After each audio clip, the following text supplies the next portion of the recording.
you're not gonna believe this. Look. Ugh.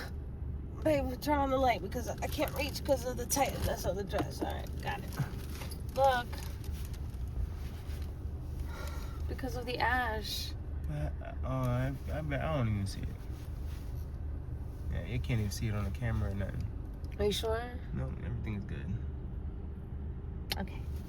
All right, cool. Here we go. Stand-up 201, just like that. 8 weeks later, I did it. Graduating. Doing my grad show. I'm ready. All right, let's go. go. You know who that is, right? SpongeBob? Fuck yeah. Yeah, you look like SpongeBob.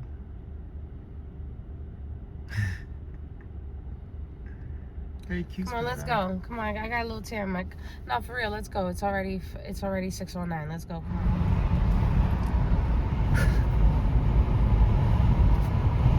I'm excited. But I'm nervous. I always feel like I'm about to get on a roller coaster, and I do not like roller coasters. I fucking hate roller coasters. But this is different. But this gives me like severe butterflies. But like happy butterflies. This time, I'm more excited than I am nervous. I'm still nervous, but I'm more excited because like I really do love my set. And I have my set memorized. Like I got my 10 minutes memorized. Like this time around, I feel so confident to say that I actually do have this fucking shit memorized. So,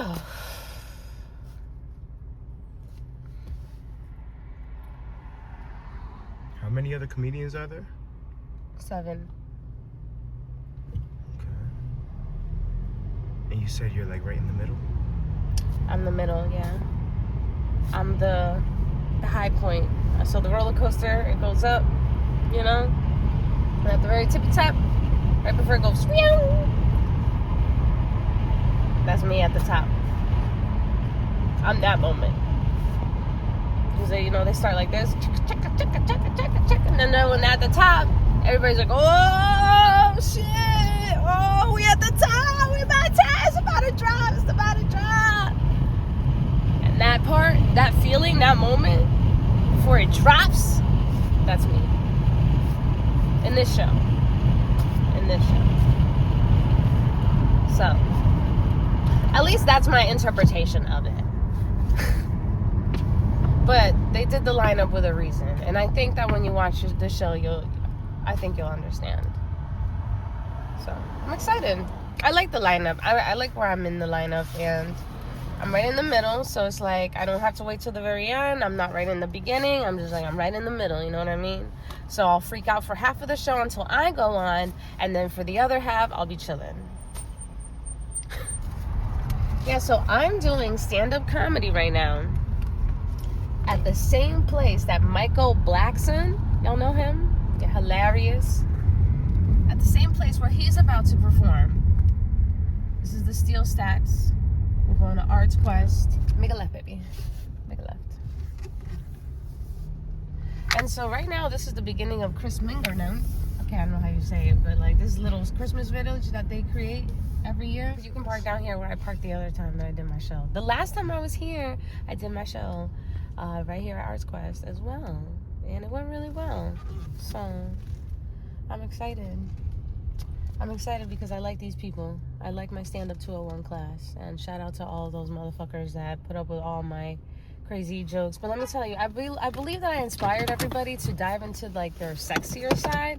Because like the more time they spend with me, the like freakier they started to talk, and like their jokes became like a little more like Patty came out that she does OnlyFans. You know what I mean? So it was great. Like Pete came out that he was friends with a prostitute. Exactly. And I feel like me being in that class, in some way, shape, or form, I think I inspired some of these stories to come out. All right, I'm not gonna make it about myself, but I am, because this is my comedy journey and I'm the main character, so this is what I do. I'm excited. And Aaliyah, shout out to Aaliyah for being fucking Aaliyah. She's another beautiful diva. Been in the game for a long ass time since she was 11 years old. I wish I had parents as crazy as Aaliyah's. Oh yeah. Let's get my lips on. Yeah, Aaliyah, love her. We're definitely on some soul sisters. I can feel it. And it's the pirate's booty that's gonna go on my titties tonight. Did you know about that? Yeah. Right in here. Right in here. Put these pirate booties on, and they're gonna come out in the middle of my set. I'm so excited. Oh shit. I've been wanting to do this for a minute, babe. I hope I kill it. I gotta remember to breathe.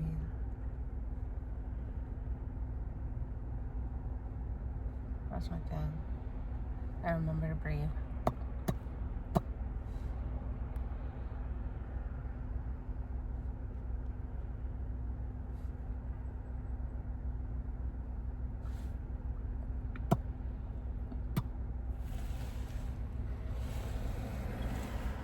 We good? Hmm? I think we good.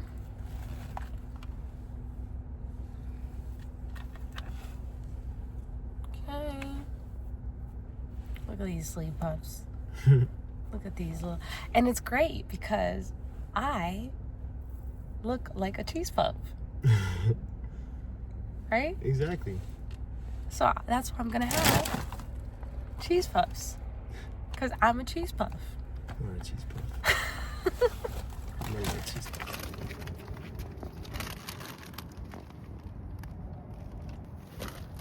Whew. Hey, don't fucking do that. You know that I don't like it when you come up and fucking sneak up behind me with the camera like that. Like a fucking creep. Come on.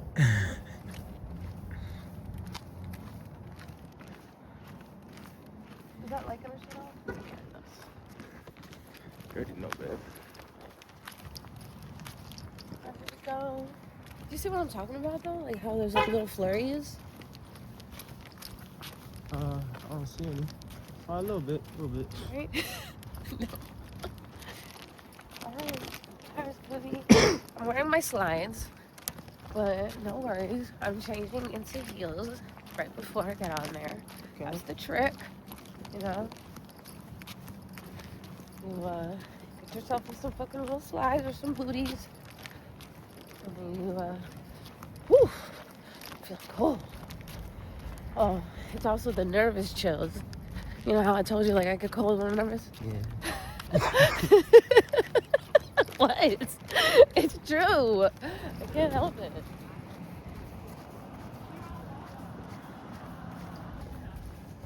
Here we are. How cute this is. Oh. Let's go. Yay. Oh. God, I'm wearing a wig.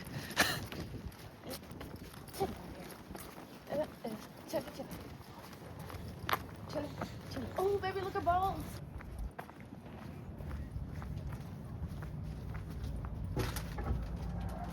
Okay, we're inside the Arts Crest Visitor Center where the art show's gonna be. Come on in. I'm so excited. Ah!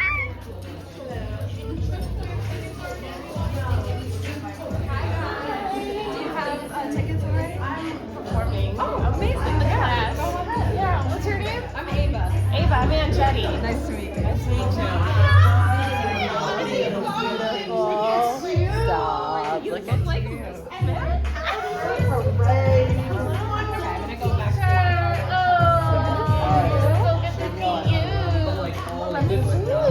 Love the all black. You guys all remember the beautiful Aaliyah.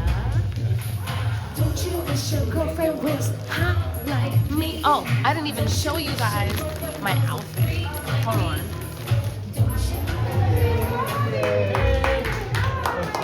When you don't like them, don't panic. Hello, good to see you.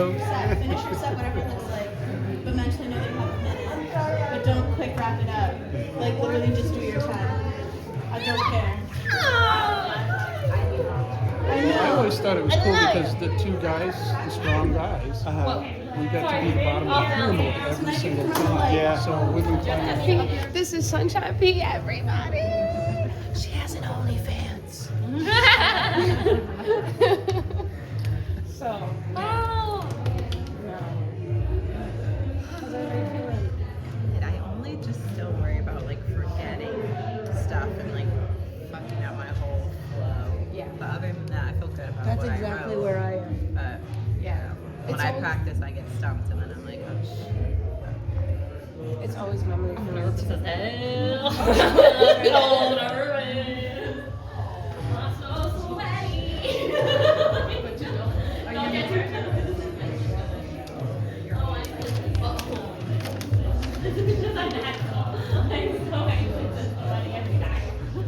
Or we could do a Ariana Grande and what's her face?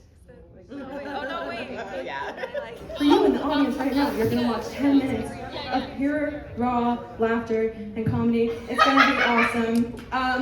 Your instructor, or their instructor for this class, you've seen her at comedy clubs, you've seen her everywhere around Bethlehem. She is amazing. I want you guys to put your hands together for the instructor of, not improv, stand-up 201, Aaliyah Brown.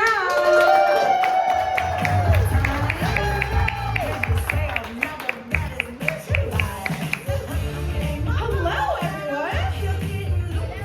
Hi. Hello. We're working on getting the Lizzo down, and the clapping up. Let's hear it, everybody. Amazing. Thank you all so much for being here. I just want to reiterate again how hard this group of comedians has worked over the last 8 weeks. Like Ava said, my name is Aaliyah Brown, and I had the honor and the privilege of teaching and coaching this group through the last 8 weeks, but really, I feel like what we did was laugh together every week. It was so beautiful and amazing, and I'm gonna miss them. I'm gonna miss them. They're flying away. They're flying away. One of the things that I did want to make sure that I mentioned tonight is the fact that comedy is powerful. It's a powerful thing. And right now, for a lot of us in this room, life is hard and it's kind of scary and it's abstract in a lot of ways. And one of the things that we can do to make it tangible and conquerable is to laugh at it. Just make it laughable. So some of our comics tonight are talking about some of the harder things in life, and they are tackling it with such a humanity, but I can't stress enough, a humor. They are so fucking funny while they work through the deck of cards that life has given all of us. And I just wanted to ask that tonight we let go of some of the reservations we might have about some of those harder topics, and you join us in laughing at it, because that's how we win, right? That's how we fucking win! So, dear audience, it's with that I would love to get this show started. And in doing so, I am going to bring up our host for this evening. She is so delightful and talented and special. I've had an incredible honor and privilege as well of being her instructor in her 101 class, and to have her rejoin us during 201 as our classroom assistant was such a gift.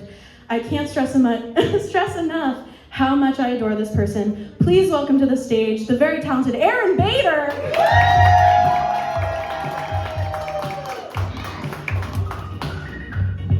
What's up, party people? How you doing? Thank you so much for being here. And give it up for yourselves for actually making it out here tonight on a wacky Wednesday. All right, awesome. Clap if you've been to a comedy show before. Awesome, great, I love that energy. Give it a clap if this is your first time at a comedy show. All right, yeah, we have a lot of people that are, they know what to expect. They know where to be.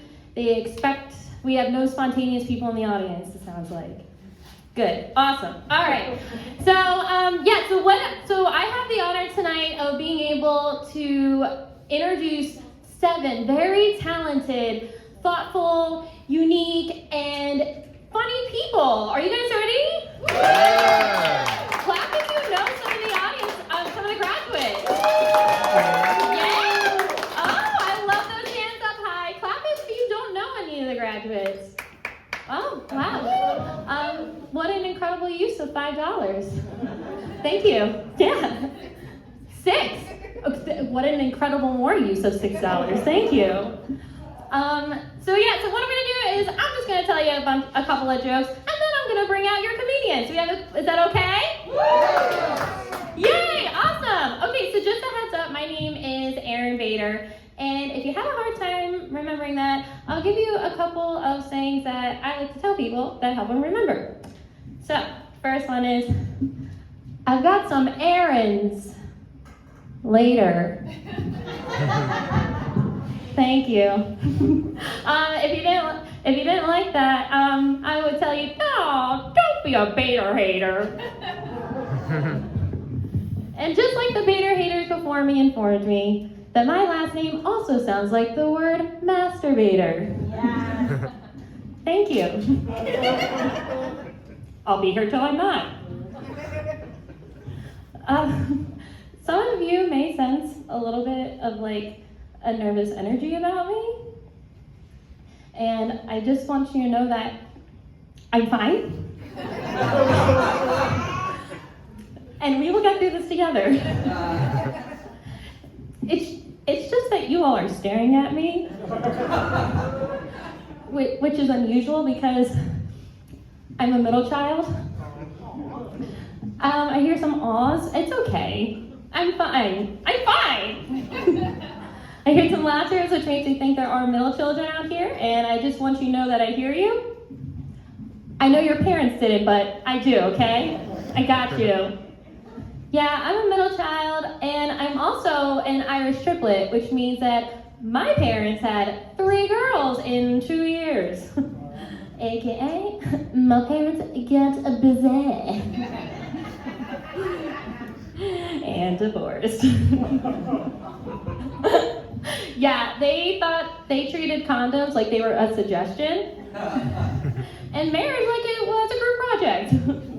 But I don't blame them, okay, guys? My parents were like young, dumb, and DTF, okay? Down to fight! Yeah,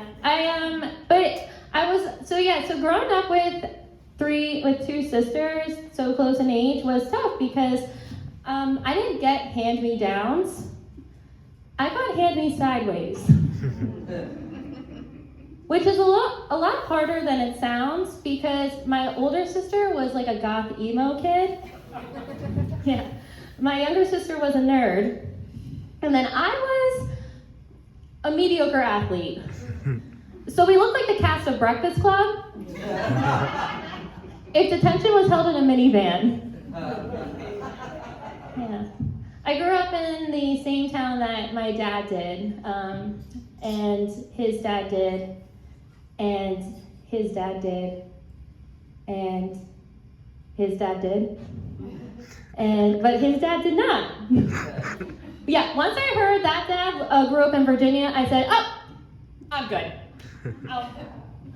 I don't want to know anymore. Yeah. But growing up in the same town that my parents grew up in, is like living in a group chat that you can't leave, you know? Like everyone knows your last name, your GPA, and that time your dad dated your sister's 4th grade teacher. Yeah, that parent-teacher conference, we were weird. Yeah, that year my sister got a B+, my mom got a migraine, and my dad got a complex. Yeah. My sister still goes to therapy for that B+ to this day. Yeah. I'm kidding about the therapy. She's the youngest child, so she got everything she wanted. Yeah. But something that recently just happened to me is that I just graduated. Thank you, yeah. I got my bachelor's degree in liberal arts with a general emphasis, which just means I majored in electives. Thanks. And I plan on going to graduate school to become the master of none. How bachelor's degree just shows employers that I can do everything a computer can't. Like, sure, I can't code, but I can press Control-Alt-Delete. Yeah, take that, Al. I also recently just subscribed to a rewards program. Yeah, it's called health insurance. Based on your laughs, you get it. It sucks. Because it is so expensive. I either have enough money to have a social life or a healthy life. It's either Netflix and chill or IV and pills. And when I first got health insurance, I thought it was gonna be this like magical door opening experience, you know, like walking down the stairs on Christmas morning. And it is not like that because I paid for all the gifts and still owe some. You know, at this point, I am just hoping for a work-related injury to strategically overlap a pre-existing condition. Like, I don't want to get like hurt, but like hurt enough to qualify for short-term disability leave and a chance to catch up on Love is Blind. Yeah, I have no idea what happened. But what I did realize about having health insurance is that urgent care is like the dive bar of the restaurant industry. Because you need a wallet and ID to get in, and you never know what you're gonna get. You might walk in with a headache, and you're probably leaving with an even stronger one. I remember I went to an urgent care recently because I had a headache. Thank you for laughing at my headache. But I recently just had I just went in for a headache, and the doctor sat me down and said, "Erin, I can't help you out here. You need to go to an emergency room." And so then I said, "I'm sorry. Am I not urgent enough for an urgent care?" I felt like I was being upgraded in the worst possible way. Like being upgraded to first class on the Titanic. Emergency rooms are like the big clubs because you got the long wait lines and you got people throwing up in and out of the venue. And primary care is like fine dining because you need a reservation to get in. And I always feel like I have to be on my best behavior when I'm in there, you know? Like when me and my doctor are sitting there on our one-on-one date, you know? And he's like asking me questions about myself. I'm like, "Well, yes, I exercise 5 days a week."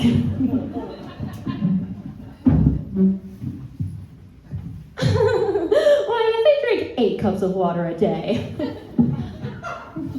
"What do you think they're serving at Steel Stacks?" "How am I doing? Am I depressed?" "Yes." I mean, no, everything's fine. Everything's great. I'm fine. But folks, thank you so much for being here. I'm so honored to be your host this evening. Give it up for yourselves one more time. And now I'd like to introduce our very first comedian for the evening. Please give it up for the very, very funny Paul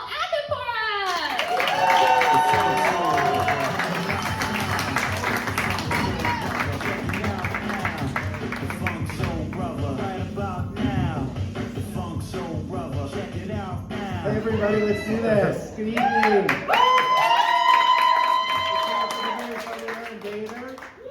All right. All right, happy Wednesday. Also a very late happy Halloween. I hope everybody got a lot of treats for Halloween this year.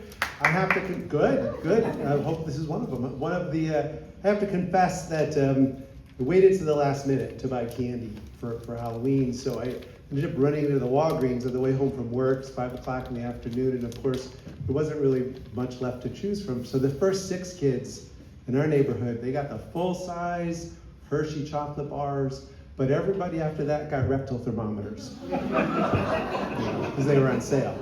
So yeah, but if you go to the Walgreens, there's a lot of things on sale. big signs. When I was there, sale was Red Bull 12 packs, barbecue potato chips, big bags of cinnamon jelly beans, and all the laxative products. But I gotta tell you, if you buy the Red Bull and the barbecue chips and the cinnamon jelly beans, you don't need to buy the laxative products. So, little tip there, life hacker tip. When I got to the checkout to pay, the man at the register said to me, are you a member? And I was like, a member? A member of what? And he goes, a Walgreens family.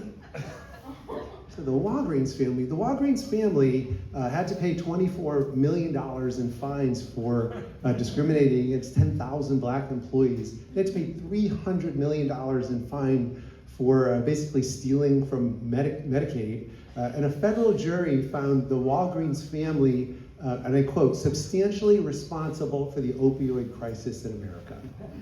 So I said, no, I don't want to be part of the Walgreens family.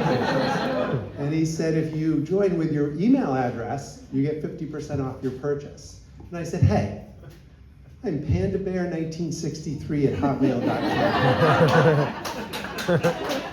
Yeah, I am feeling a little guilty today, not about that, because I got the 50%, but I got invited to do the ice bucket challenge recently, and I said no, because if you remember, the ice bucket challenge is when you get a bucket of water poured over your head, and it inspires people to donate to support medical research, to cure ALS. And but I said no, because I didn't understand how it worked. I thought I was supposed to go out, find somebody who has ALS, and dump a bucket of water over their head. And I was like, I'm not going to do that, because that's not a fundraiser, that's waterboarding.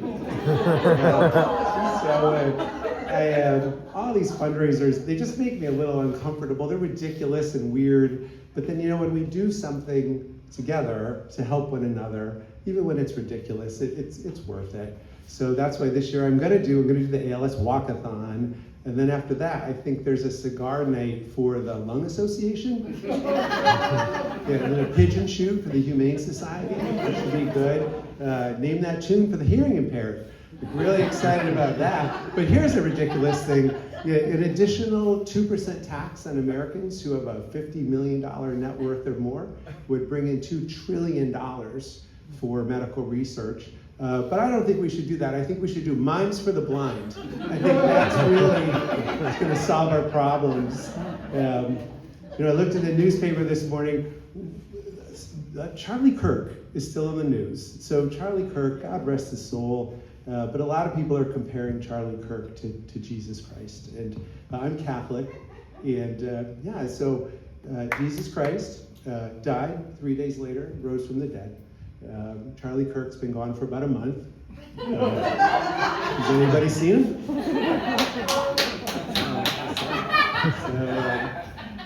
Other news you could use, lions and tigers and bears, oh my, they were responsible for 3 deaths in America last year. Sharks killed another 2 people. Deer, 500 deaths and 59,000 injuries. So what I want to know is, why are there so many Sharknado movies? The real killer is Bambi. I used to think deer were just like giant cuddly bunny rabbits, and then I hit one with my car, and I learned that they're actually giant fur-covered bags of cement. So I had this old Chevy, Rudolph jumped out in front of me, totaled the car. The deer lived, hobbled off into the woods. I get to the curb, a guy in a pickup truck pulls up behind me, and he says, "Are you gonna take the deer?" Not, "Are you all right?" Are you gonna take the deer? Because in Pennsylvania, if you hit a deer with your car, whether or not it's hunting season, you can take it. But I don't hunt. I'm actually a vegetarian. I didn't understand the question. I thought he was asking if I would go get the deer, put it in the car, drive to a veterinary clinic. I was like, no, I can't take the deer. And he said, do you mind if I take it? I went, don't mind, go for it. I was just curious to see how he's gonna get it in the truck. I thought, is he gonna go out in the woods with like candy and make kissy sounds like boo boo boo boo boo boo? So I was like, take it. And then he reached behind the seat and he pulled out this big hunting rifle, and I went, oh. And I thought, no, you know. Then I looked at my car, and I was like, hey, I've got candy, so if it'll help.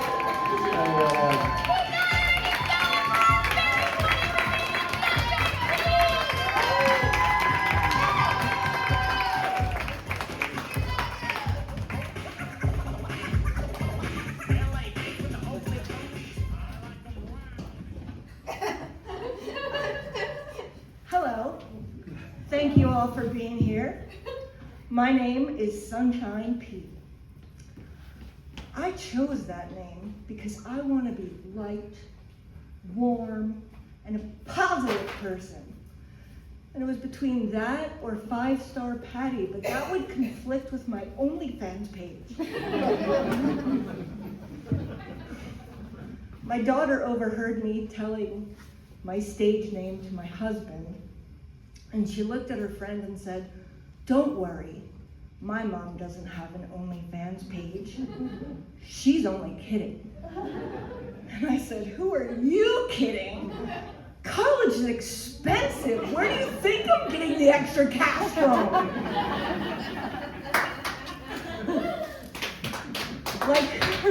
Like many of the comics tonight, I'm gonna tell stories about things that actually happened in my life. Like how I got breast cancer recently. I know, very light topic, right? As difficult as it was, I had listened to what different doctors were saying. And they were sometimes really odd or contradictory. For example, one doctor said to me, Sunshine, you have the best case scenario. Your cancer is confined to one location. 95% of all women who get this type of cancer survive at least 5 years or more. My brain was like, 5 years? 5 years? At nearly 60 years of age, 5 years is like Monday's motivation, gone in a flash. Another doctor said, you know, just because you get the treatment does not mean that you will not die of breast cancer. Thanks. Then a third doctor really blew my mind when they came up to me and said, Sunshine, you know, all alcohol is a carcinogen. And I looked at her and I'm like, what the hell? And then I realized, and I went, the mint I have in my mouth has nothing to do with why I'm standing here with a mint. I did not get tied on. I did not have alcohol before I came. And then she just looked at me. I guess it's, you know, depending on how you walk or how you stand, or the fact that I made fun of everything they said must have made her think, she's drunk. But with everything that was going through my head, when I left the doctor's office that day, I was reeling. So I decided to have a talk with the big guy, big woman, big non-binary person, the person up there. And then it hit me. You must be a man. Only a man would make me go through life with cerebral palsy, have me watch every person I love desperately die a torturous death of cancer, give me cancer, and then take away alcohol? What the fuck were you thinking?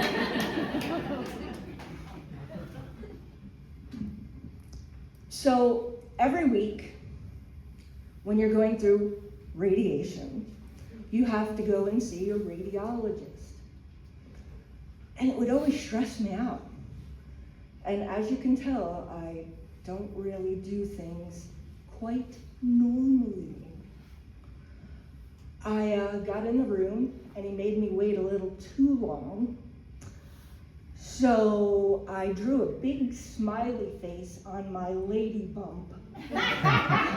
So that when he opened, all he saw was two eyes. You can guess what the nose was. And with a few more minutes, I may have created a tassel, but I thought that was too much work for a Monday. After 16 rounds of radiation, I figured out I didn't get a superpower. I think that guy Stan Lee was lying about Spider-Man in the Hulk. The very, very funny Caitlin Doran! Come on, Caitlin!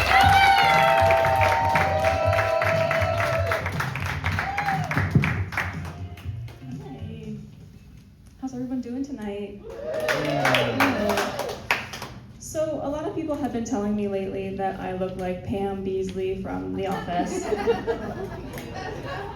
But if you ask me, one of those people maybe should not have been the psychologist doing my autism assessment last year. But it was. She kind of sprinkled that in with all the other questions that she was asking me during the Q&A portion of the assessment. And it was interesting because when I got my results back, I was surprised to see that all those conversations were documented. So I think it's pretty interesting that I have an official medical document that states that I look like a character from The Office. It doesn't say Pam specifically, but I think if you're asking a random person on the street who I look like from The Office, they're not gonna say Stanley. Another silly or interesting thing about my diagnosis is that it states I am, quote, mildly autistic. That mildly designator kind of threw me off a bit because I didn't realize that the varying levels of autism were being defined using the Taco Bell hot sauce scale. That's good to know. But I did only get diagnosed last year, and it was only after my 8-year-old Luke started exhibiting signs of autism himself. I noticed that he was fixating on his favorite toys, he really thrives on a schedule, and he likes to eat the same foods every day. So I told my husband I was going to bring this up in Luke's next checkup appointment. But my husband, who's usually a very supportive guy, he sat me down and he told me, Caitlin, like, Luke is not autistic. All those things you just listed are signs of a normal, healthy Australian Shepherd. So it's possible that I'm not autistic after all. I might just be part dog. And that kind of tracks because my dog and I share other things in common as well. Like, I love back scratches, I get anxious meeting new people, and I love licking my husband's feet.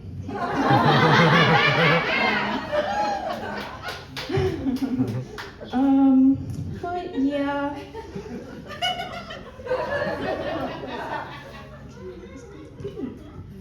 I forgot my next setup here. Oh, special interests. Yes.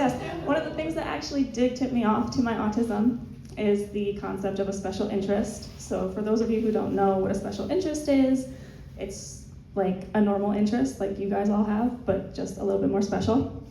So for me right now, I'm really interested in London, England. So I learned that there is actually a word for someone who likes the country and culture of England, and that word is Anglophile.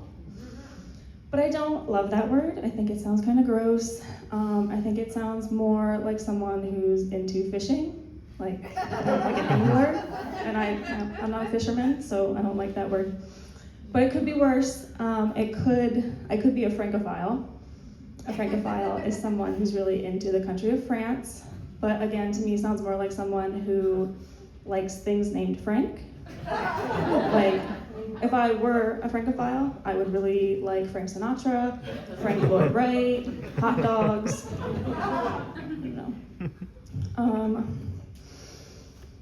But getting diagnosed in my 30s was kind of weird because it made me re-examine kind of the quirks that I've experienced my entire life. For example, I do really love looking at myself in the mirror or like any type of reflection when I'm out and about. And the more that I read about autism, I'm starting to learn that that's actually something that can help reduce stress. It can kind of like ground you in the present moment. So that learning that was really reassuring to me because up until that point, I just thought I was vain as fuck. That was good.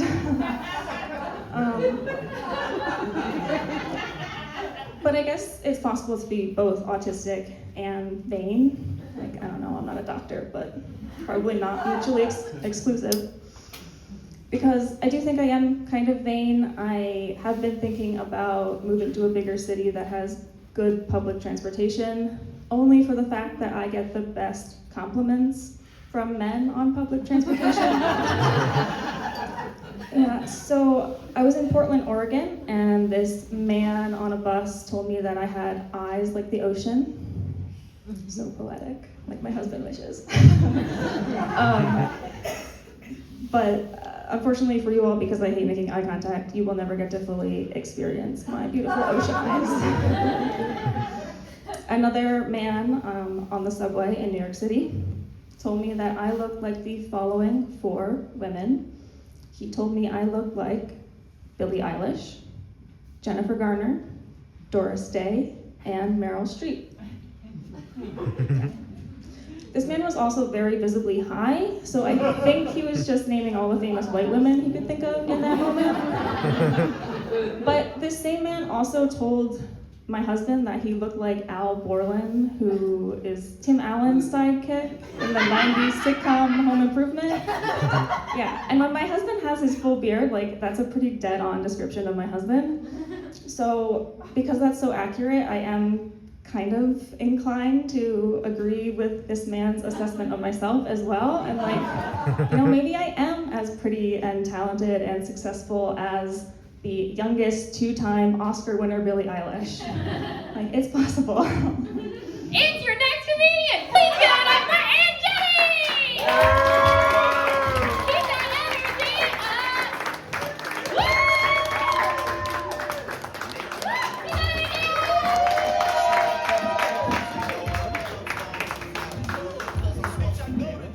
Hello, hello. How did the rest of you guys do? Oh, okay. Hi. You could tell I'm new at this, huh? Stand-up 201. Yeah. Keep that noise going, though, for if you've ever been a victim of cheating. Come on, it's all right. We got through it. Yeah. But, dang, it's worse than I thought. Even the good-looking people cheered. It's okay, though. I've been a victim of cheating, too. Yeah, so I know what it feels like. I had a situationship cheat on me once, and it sucked. It hurt worse than my C-section. But it's all good, because it all worked out. I married him. Yeah, why not? Plot twist. I figured I had to forgive him because his mom never gave him any hugs or kisses, never said I love you. And he didn't even know he had a dad until he was 15, you guys. So that's why men cheat. And we gotta give them grace. But don't get it twisted, because women cheat too. Mm-hmm. That's why my first marriage ended. It's okay, he's fine. He got to keep the kid. But thank you. Yeah, they're doing great. Now that I'm on my second marriage and we're both ex-pieces of shit, oh my God, I'm so sorry. I meant ex-cheaters. We decided to open it. Yeah, so mainstream media likes to call it ethical non-monogamy. but we like to call it leaving the bathroom door open when we take a shit. I'm just kidding. He is not allowed to shit in my house. Mm-mm. But I'm not kidding about the open marriage part. And, you know, the thing is, like, being in an open marriage is really not that different than being in a regular closed marriage. Not that there's anything wrong with that, okay? Don't come for me. I started there too. We all gotta start somewhere. But there are some differences, and I figured while I was up here, I would share some with you guys. Is that okay? Yeah! All right, cool, because I was gonna do it anyways. In a closed marriage, you start to downgrade yourself, you know, as the years go by. Start to get a little too comfortable. You know? And then when you do make an effort, your partner will be like, oh, who you looking good for? So then you gotta be like, babe, I told you I had jury duty today. Did you not see the Google Calendar? Look at the Google Calendar. But in an open marriage, we don't have that luxury. I wish. But miraculously, we do have the luxury of affording multiple health and wellness retreats, Botox, and kombucha. I do not know why we drink so much kombucha. Another difference is that in a closed marriage, codependency is the name of the game. So you'll both sleep in the same twin-size bed from college. But in an open marriage, we have to have separate bedrooms in case our partner is having an afternoon delight on their lunch break and they don't want to interrupt your 2 p.m. Zoom yoga class. Because that wouldn't be very considerate, now would it? No, we're considerate. This is a big one. In a closed marriage, you're not allowed to make new friends of the opposite sex. Oh no, I see what happens when that happens. Unless they come with their own human sex toy, then it's not a red flag. Then it's like, oh, come on, invite them over for dinner, honey. But when you're in an open marriage, we like to invite our new friends out to take trips together, and we do shrooms, and we admire our naked bodies as we tribal dance under the moonlight. It's fun, try it. Oh my God, you guys, I'm just kidding about all this. We're just like you. We have mediocre sex too. And mediocre sex, man, it usually starts when my husband, he walks into the room and he's like, hey baby, do you wanna tell me if I have any clean underwear? What? And I get it. Because I'm stuffing a handful of pirate's booty down my throat. And he just seen me stick out 4 puffs from out of my cleavage. I'm like, what? Clean underwear? Boy, I am not your mom. Like, look through your fucking laundry basket. I don't know, man.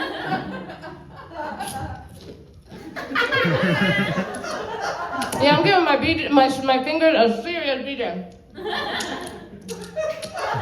So yeah. Yeah, crumbs all over my titties. He'll get those later. I'm still chewing. But yeah, I'm DTF. I'm totally DTF after I tell him that he does have clean underwear. I'm still chewing. I I need some water. Okay. I'll be fine. I'll be fine. I'm a professional. I like to swallow. Oh my God. So, yes, please.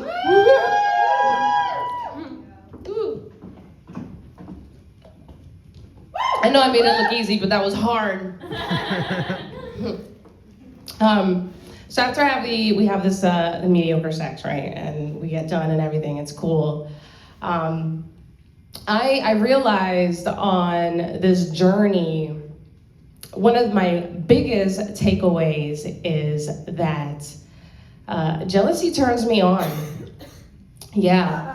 I learned to transmute my jealousy from going Carrie Underwood on his leather seats to Katy Perry. I kissed a girl with him and I liked him. I still remember the taste of her cherry chapstick. Yeah, and listen, you guys can call me like an anxious attachment, an avoidant attachment, or the fact that I'm in Aquarius, but there is something real sexy about flirting with someone whose mom's ass you never have to kiss. And I kind of wish I would have done what Caitlyn did and like, look, had my little out of my pocket, but I don't got no pockets on this dress. But listen, you guys, I'm over here acting like, oh, this is so easy. It is not, because unfortunately, at the end of the day, I am human. Yeah. And sometimes, all right, usually, okay, fine. If you asked him, he would tell you that every time that my husband tells me that he meets somebody that he's interested in, I turn into this personality of myself that I like to call Petty Andretti. And bless her heart. But I turn into Petty Andretti real quick, and she goes a little something like this. Oh, you met someone? That's cute. What's her name? What's she look like? She's cute. Oh, you're gonna take her out on a date? That's cute. Good luck to you, bro. Pop. Sock him in the chest. Adding bro is key here because Petty Andretti needs to remind him that at any given time, he can go back to the friend zone where he came from. Yeah. But 3 business days later, after he has completely soothed and kissed and done everything that Petty Andretti has required, a miracle happens. It's beautiful. Do you guys remember that mediocre sex that I was talking about? All right, cool, you were paying attention, good. Oh, well, that mediocre sex, now, it's not mediocre no more, Now, it looks like it belongs on Pornhub, and we're paying our dog's college tuition with it. We're sending little Suave to Harvard in the spring. You guys, my name is Andretti. Thank you so much. This was amazing. Y'all are amazing. Thank you. Woo! Give it up for Andretti! What a bright little cute sunshine, isn't she?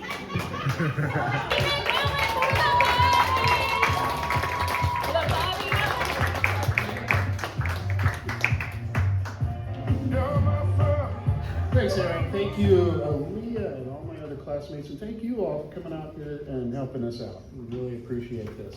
Come on. Yes. Thank you. Let's see, where shall I start? Oh, wait, I already did. Okay.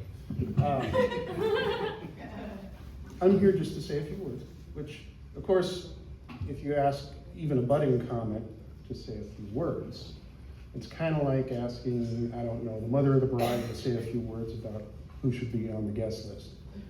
Or maybe asking a kid to say a few words about their new Lego set. And if by the chance you get a chance to do that, ask them what 6-7 means, because I have no idea what it means.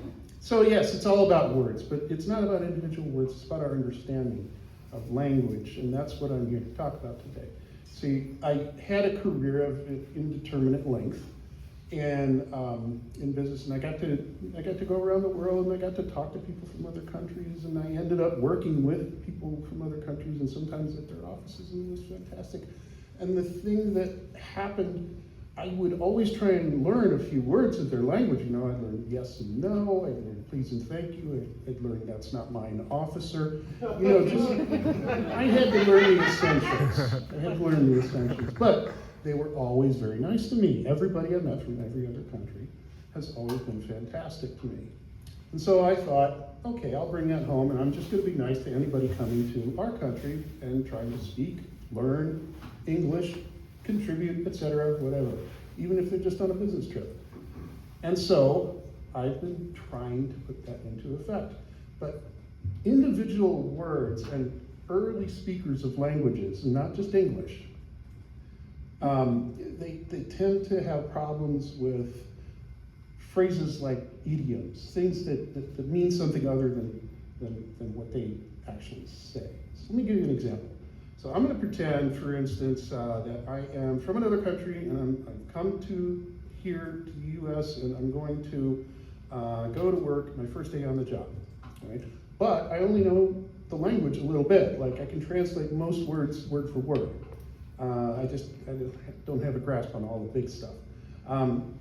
So I go to orientation on my first day of work, and the boss gets up and says, at the end of the day, the 3 important things that we're going to have to address here are, and then it goes on and on and on. And if you've ever been in a meeting like this, right now going off in your head is that Charlie Brown teacher voice. I'm told I'm not allowed to do accents, so I'm not going to do it.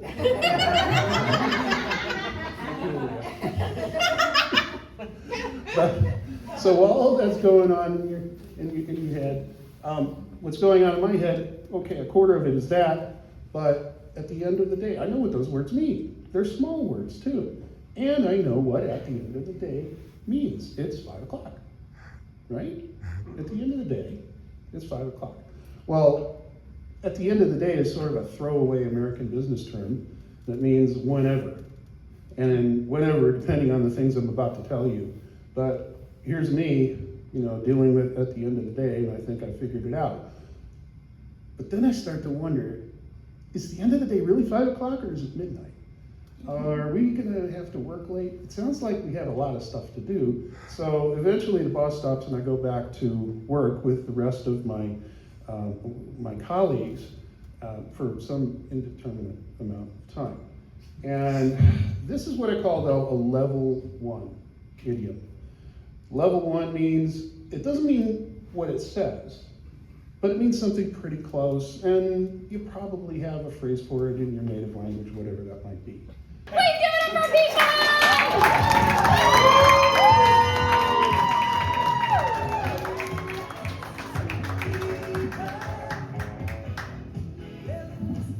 What up? How we all doing?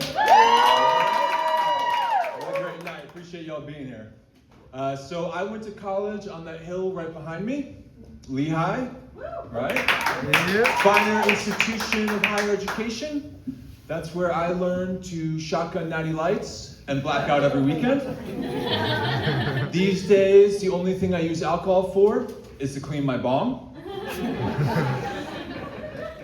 I'm a firm believer that marijuana is a PED, a parenting-enhancing drug.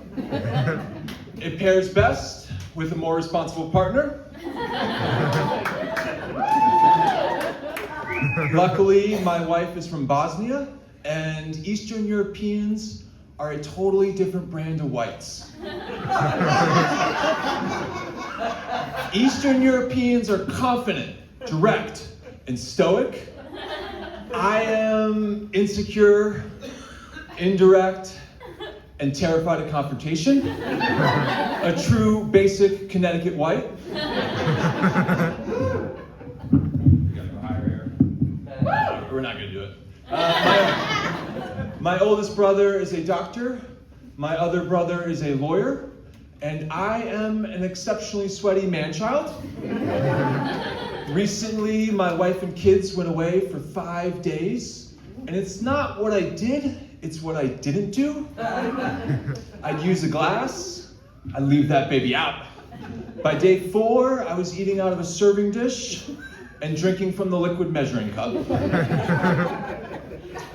If my credit card ever doesn't work, I just send angry texts to my wife.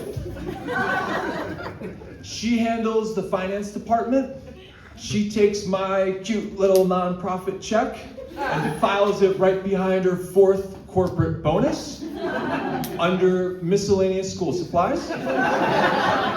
I'm doing my part. She survived a war. I survived that one time Blockbuster was out of Jurassic Park. And we watched Waterworld.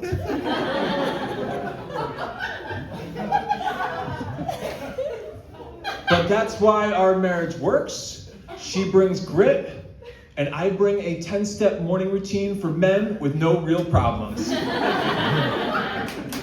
I recently turned 40, and I have all the middle-age ailments. You know, like my neck, my back, my plantar fasciitis, and my crack. But in my head, I am a UFC fighter ready to throw down at a moment's notice. In reality, I injured my back trying to carry an extra bag of groceries into the house. But if there's one thing men excel at, it's delusional confidence. When I first became vegan, everyone said, you need a well-planned diet.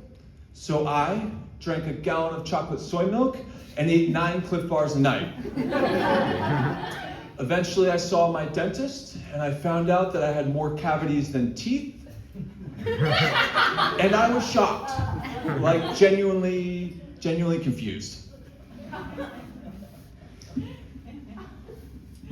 When Tom Brady won a Super Bowl at 43, I was like, nice, I still got a chance. I grew up in the 90s, and back then, Connecticut was basically social media before social media. Everyone wanted North Face jackets to look adventurous. My friends had pickup trucks that never saw a day of labor, and I bought fake Lacoste shirts on eBay. I was an aspirational D-bag on a budget. Now I'm a mindful D-bag who's fortunate to be married and have 2 incredible daughters. And having kids is really about passing on your worst qualities and then being legally and emotionally responsible for the mess. Recently, my wife and I were trying to explain a new board game to our daughters. My one daughter, you couldn't tell her anything because she already knew everything. My other daughter insisted she was playing alone, even though it was a team game. And my wife gave me that look, like, this shit's on you, bub. And I'm like, what? Okay, bullseye. Sometimes it hits you so direct, I can't even deny it, you know? So my full name is Peter Simeon. Clearly one biblical name wasn't enough. And I gotta say that Jesus hits differently in certain parts of America. This American Jesus is a venture capitalist who sells Make Heaven Great Again hats. He has a mega church, a private jet, and a sermon called God Wants You to Venmo Me. This American Jesus craves celebrity, worships wealth, and believes thou shalt not kill comes with an APAC approved exemption. His holy trinity is capitalism, nationalism, and a tax loophole called Donald Trump. Trump selling a Bible is like the Hamburglar opening a vegan restaurant. You know? But you know what's even crazier? Giving someone $250 million and the outcome is everyone hates you, including the person you gave it to. I'm gonna introduce our final comedian tonight. Please get this comedian always excels, tells, and never misspells. Please give it up for Tiffany Michelle!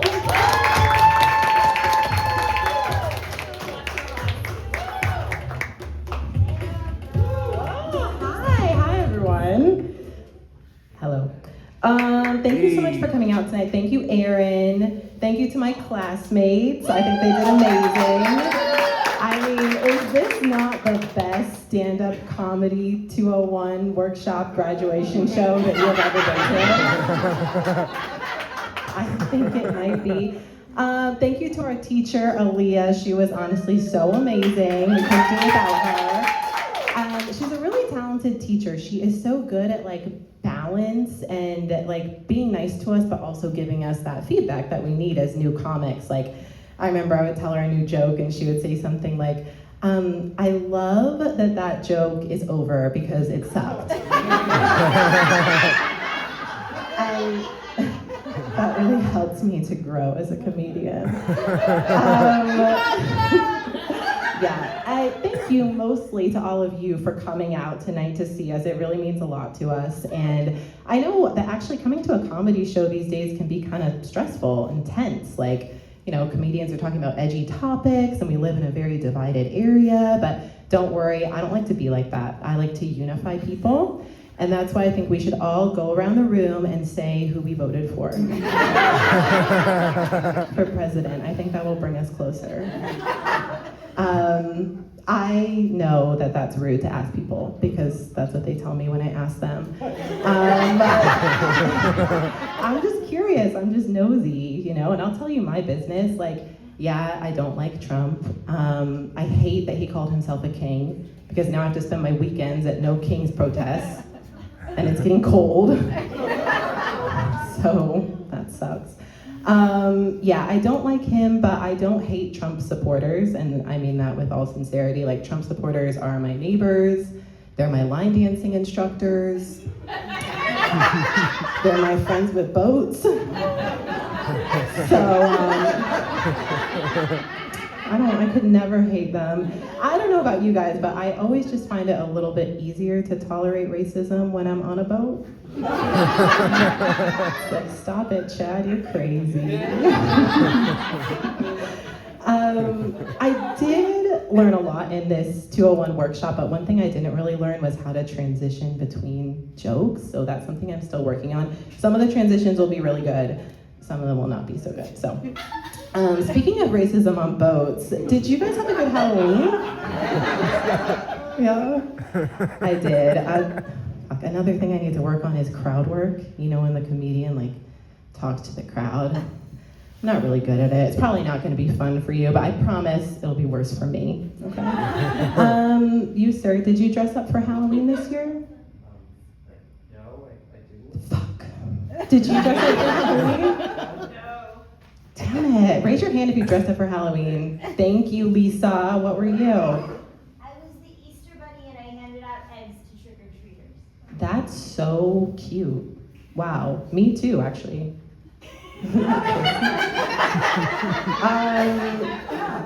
I actually want to dress up as something scary this year, so I decided to go as the state of the world. It's terrifying. I know some people on Halloween have a pet peeve with trick-or-treaters when really old kids are trick-or-treating, middle school or even high school. They're out asking for candy, and it's I get it. Why aren't you doing age-appropriate Halloween activities like drugs? Or having unsafe sex in the pumpkin patch, asking for candy. Kids these days, I actually do love Halloween. It's my favorite holiday because it's one of the only ones where we don't have to pretend it's about God. And we can just have fun, Like, I like Easter, actually. I like to go to brunch and wear a hat and drink my mimosa, but inevitably somebody's gonna be like, Happy Easter, he is risen. I'm like, I really fucking hope you're talking about the Easter Bunny. I'm trying to have a good time. Like, yeah, coming back from the dead and moving a big rock is impressive, but is it as impressive as being a human-sized rabbit who can lay eggs? Jesus Christ gave us eternal salvation, but the Easter Bunny gave us baskets full of peeps. Speaking of peeps, did you know that the Peeps Factory is here in Bethlehem? That was one of the good transitions, by the way. Yeah, so when I moved to Bethlehem, I texted my friend. I was like, we should go to the Peeps Factory. And she wrote back and was like, no, didn't you hear? They give you cancer. And I was like, oh, I'm sorry, my bad. And then she texted me like 1 minute later and was like, oh, never mind, I Googled it. It's just the purple ones. So we can still go. And I was like, no. I think the other ones give you something else. And they just haven't been caught for it yet. So I've never been to the Peeps Factory. Speaking of horrible physical ailments, is anybody on their period right now? Clap if you're on your period. Thank you for sharing. Thank you. I just like to know if it changes the set a little bit. Have you heard how there's like some guys who are tracking the WNBA players' periods and then like betting against them? It's real, like putting it online, betting against them when they're on their period. Very weird. I didn't even know that being on your period made you bad at basketball. I'm always bad at basketball, so that was news to me. I actually finished my period like 3 days ago. If anybody, thank you. If anybody wants to start tracking that and like betting when I'm gonna bomb at comedy shows, go ahead. You could put it on a website. That would actually be super helpful to me because even at my age, I know it's supposed to be like a predictable cycle, but my period always shocks me. Every time I'm like calling my mom, like, what should I do? She's like, you're 39. Right. I think by the time I figure out how to track my cycle, I will be in menopause. So it's not gonna be that helpful. But I don't know how these guys who are running the website are getting the data. Like, how do they know that women are on their period? I can't really tell when women are, I can't even tell when I'm on my period till I ruin my favorite pair of jeans. So I'm like, how do they know? And I just think if men had their periods, I feel like we would know. You know, I don't think we would need to like violate their privacy to find out. I think if NBA players had their periods, we'd know when they were coming. Have you ever met a man who has like a cold or a headache or like a hangnail? Like they only hide the fact that they're suffering. They're bedridden. They're asking for a nurse. Yeah. Sometimes people think that I hate men. I don't. I'm just joking. And actually, one of my best friends is a man.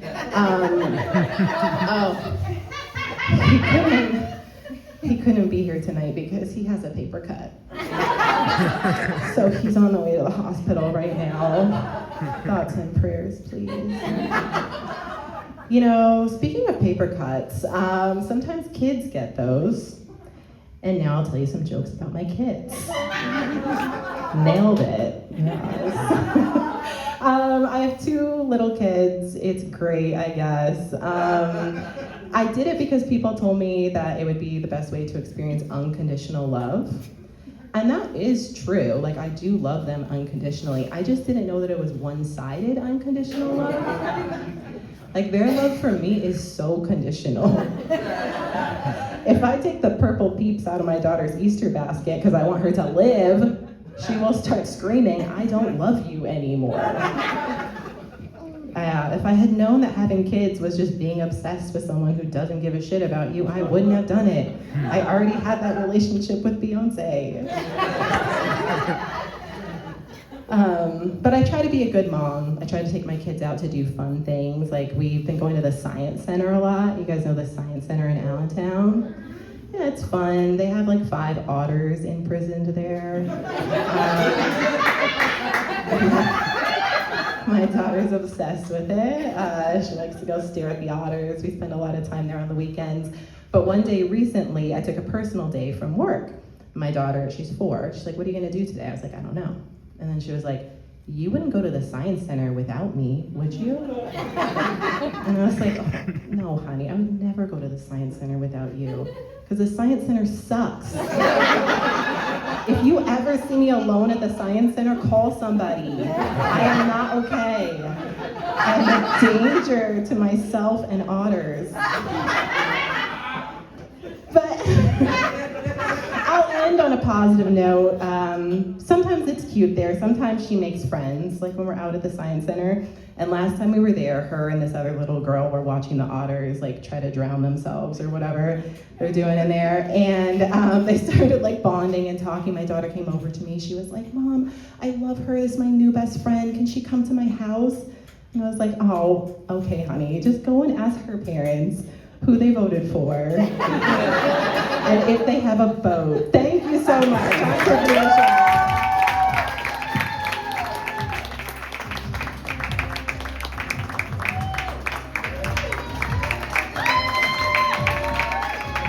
One more time for all my students tonight,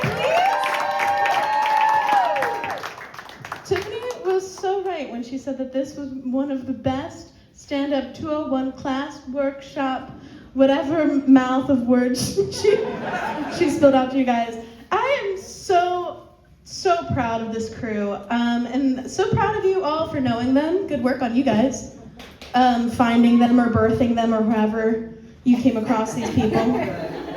And in a way to honor them and also put them in a convenient location for you to take your group photos and then claim them as yours and then take photos of you with them, right? I would like to take a moment to say my thank yous and hand out little certificates that I made for them.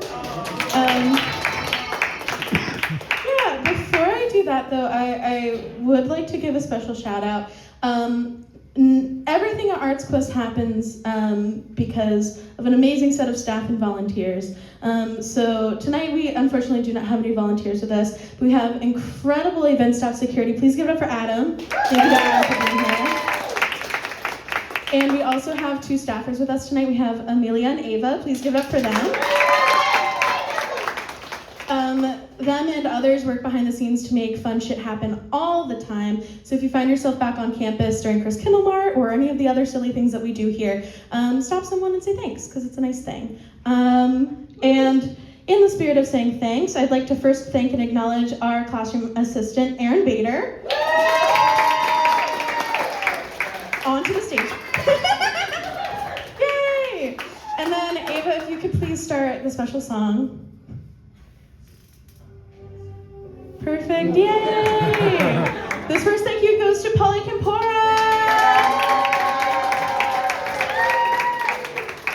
Paul gets the superlative of bringing the most treats into class.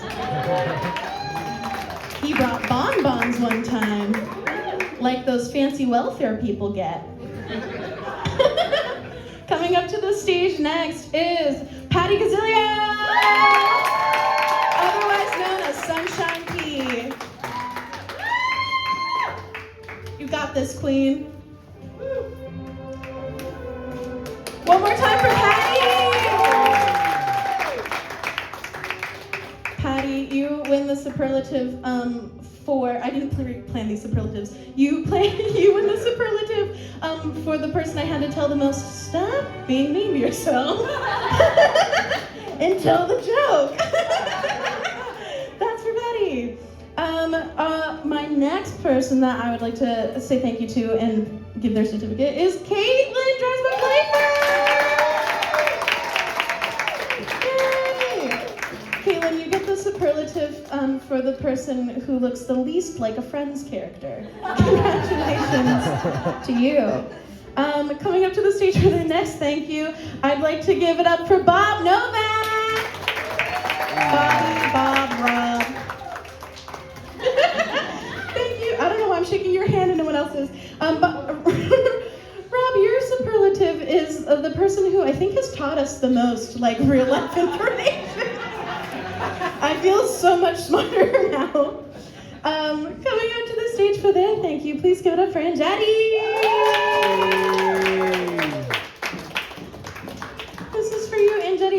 superlative is that I think I learned so much about love, and not just for interpersonal sex things, because she did share quite a bit in class, but but also like you showed so much love to all of your classmates unconditionally. So thank you so much for that and that kindness. So thank you.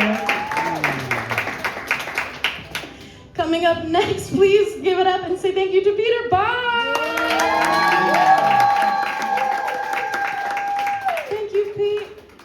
I believe that your superlative is that you may have been my highest student ever. And very funnily enough, the day that we did like a tech rehearsal, he was sober and bad. And so we want him this way. Give it up for Pete. And then coming up to the stage for that thank you, please give it up for Tiffany Michelle. Tiffany, your superlative is the fact that you lied to everyone and said that I called your jokes bad or stupid or whatever you said. And I'm not mad at you. I'm nice! Which I'm sure that my attitude and tone are conveying. Anyway, I have had such a pleasure to work with this group of people. I've learned so much from them. I know that's cheesy to say, but they make me a better writer in that writer's room every Tuesday. And look out for them, because they're gonna be on the prowl. I love these guys. Give it up for them one more time. And then the show's over, so if you wanna take your pictures or just go home, you're allowed to do either. Thank you.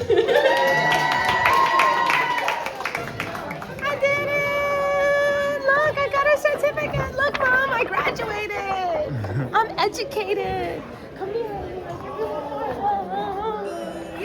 Shout out to Aaliyah, who literally did the really difficult job of stuffing my cleavage with the Pirate's booty backstage. I'm honored. I did not feel worthy, but she hyped me up. She was worthy. She was definitely worthy for the job. She came through. She was very professional about it, I have to say. Very professional. So shout out to her. I'm gonna miss you. I'm gonna see you like a lot, I think. Okay, cool, yeah. Please read my book. I will. Okay, all right, cool. And I told you, like, I'm gonna take you out to lunch, dinner, whatever the fuck you want. Hell yeah. Hell yeah. Six Flags. It's on. Six Flags. Oh, no, I don't do amusement parks. I'm sorry. No, We're not Six Flags. no Disneyland. Do I not say on the way here how badly I hate roller coasters? Me and Selena can ride the rides while you wait on the bench. What do you go for? Ambiance. At Six Flags, you want the ambiance? No, Knoebels.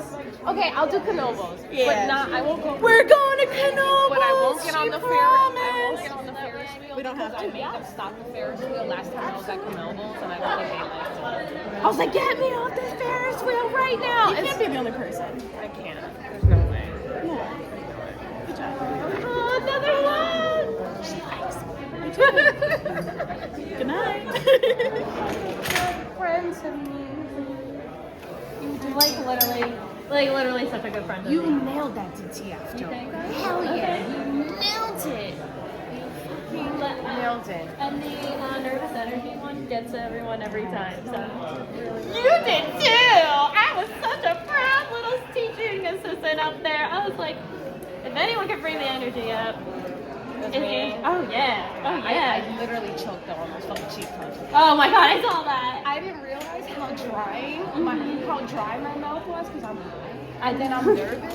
And then I got the cheese puffs, which is a dry thing. Yeah, you did really good too. Thank you very much. You were awesome. Wasn't she? That was so good.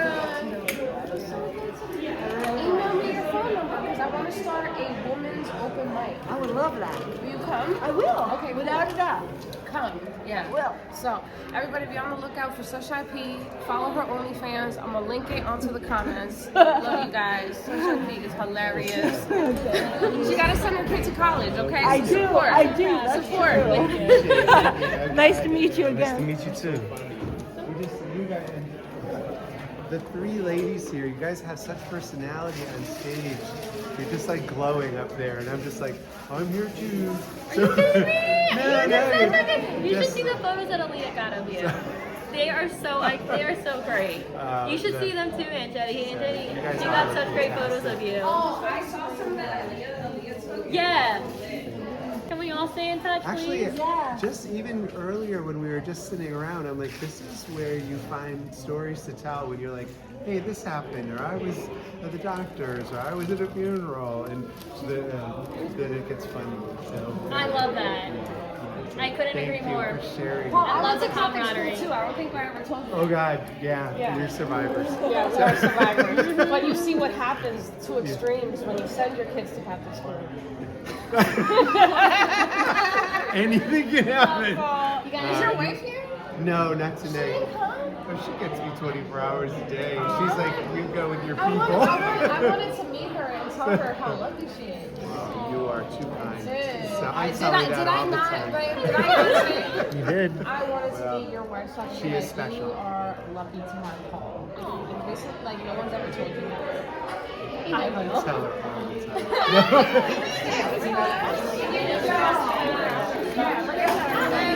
Look who's here to support me! She came out again! After you pull Pirate's Booty out, you should pull one of those clown things, like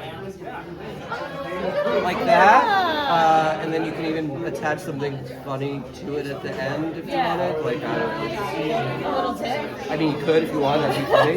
Depends on where you put it in your set. Yeah. You know. And then you pull more, whatever. Like, the point was, I just thought it was funny that you're like, I love the commitment of that. Yeah. That was, great set. I didn't think that the Pirate's Booty was literally because I was so high. Right. So I have severe dry mouth. Gotcha. And Pirate's Booty, have you had one? Yes. They're dry as fuck. Yeah. So I didn't think that that was gonna cause me to literally choke and then forget my memory. But I came back. Yeah, you're fine. I'm glad you liked it. Yeah, it was really good. It was a really good show. I got a good picture of everyone. I sent it to Aaliyah. Honestly, though, I think it was a little difficult because I was trying to balance between the pastiness and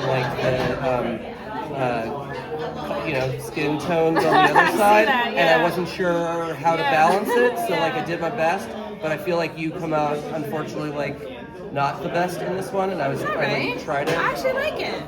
Well, that's good. I like it, yeah. Because I can make them super pasty white so we can see. No, it's fine. I'm already white.